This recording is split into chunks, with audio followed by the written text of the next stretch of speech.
They have a lot more missiles that they can fire. They can keep this up for a long time. It could go on and on and on.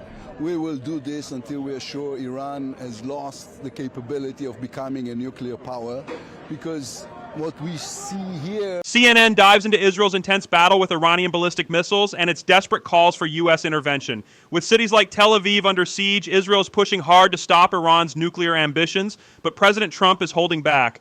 What are the stakes for the Middle East and the world? Let's break this down. Is evident to the fact that we cannot afford a nuclear Iran, because what they're doing now with ballistic missiles, they will do with an atomic bomb on the people of Israel. They never hid the fact that they are not willing. They want the total destruction of the state of Israel and the death of everybody who lives in it. This chilling admission straight from Tel Aviv exposes the existential threat Israel faces and why this isn't just a regional dispute, but a dire fight for survival. Who lives in it. But their nuclear facilities are deeply buried, hard to target. You cannot believe that you can destroy them all. Well, we can try, and we're going to do our best, and it's a big question whether or not the United States should be involved in this, especially in places like the facilities in Fordow and others. So what do you say to the U.S. right now and President Trump? Listen, President Trump will make up his own mind about what's good for America, but we are telling this is not only a threat for Israel, this is a threat to the entire globe. So you want them to come in now, the U.S., others? I think it will be in everybody's interest, the region, the world, the United States, and of course Israel. But again, we trust President Trump is going to do the right thing, not only for America, but also for America and for the world. And if they don't come in on your side and support you in the strikes against the Iranian nuclear facilities, what then? Then we will have to continue until we are sure that Iran doesn't have the capability of becoming a nuclear threat to the people of Israel. And what that really means is that this could go on not just days, not just a week, but weeks, because obviously Iran's nuclear facilities are very difficult for Israel to access and destroy in the way that they appear to want to do that.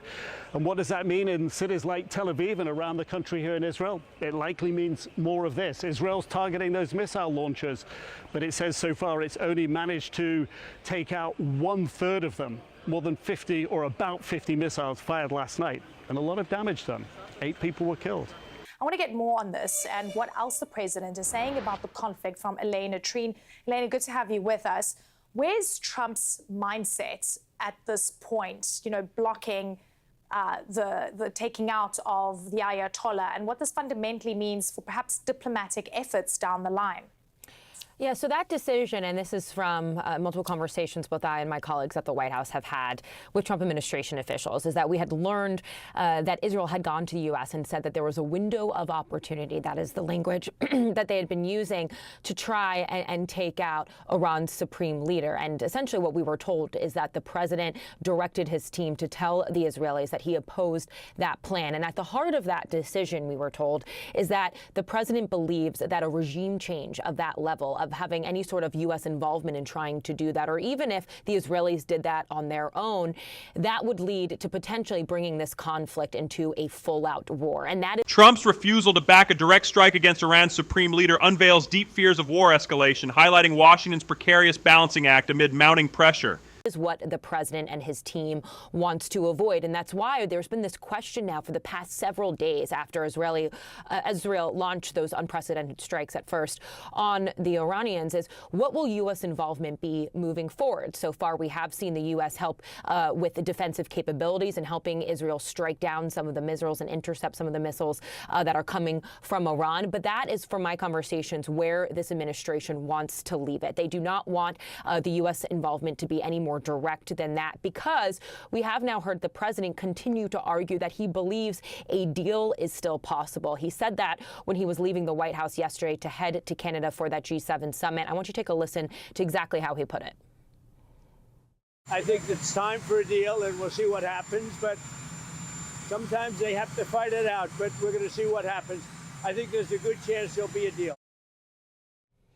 Now, Eleni, part of the conversation I've heard, just to go further than what the president said there, is that behind closed doors, he still specifically believes that there is a chance as well to have the Iranians stay at the negotiating table to work out with the United States a potential nuclear deal. Now, of course, there are questions of whether or not that is still viable given what is going on in the Middle East right now. But that is what the Trump administration believes could be a potential off-ramp to all of this. And I think you have to keep in mind where the president and some of his allies and people in his party, have taken a stance on this so far, is that he essentially ran for office and he came into his new administration by saying he wanted to be a global peacemaker. And so bringing the U.S. into this in a far more direct way at this point is still something he wants to avoid. And behind the scenes in my conversations with Trump administration officials, they are very skeptical of getting involved further because they do not want this to be another war, and specifically a war that this administration helped bring the United States into. Behind the scenes, Trump's team is deeply skeptical about deeper U.S. involvement, exposing the gulf between Israel's demands and America's wariness of endless Middle East conflicts.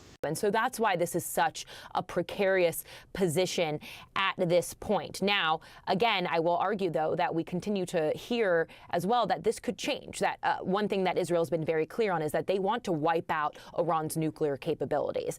And really, in order to do that and really to speed up that process, the U.S. involvement would be very, effective in helping them do that. But at this point, we are continuing to hear that that is not what the president wants to do. I do want to read for you just something he told ABC News yesterday, because I think it kind of speaks to this in a very emblematic way. He said, quote, "We're not involved in it. It's possible we could get involved, but we are not at this moment involved." And that is really where things stand. Of course, as we continue to see this conflict escalate, we continue to hear the Israelis having these conversations privately with the Trump administration.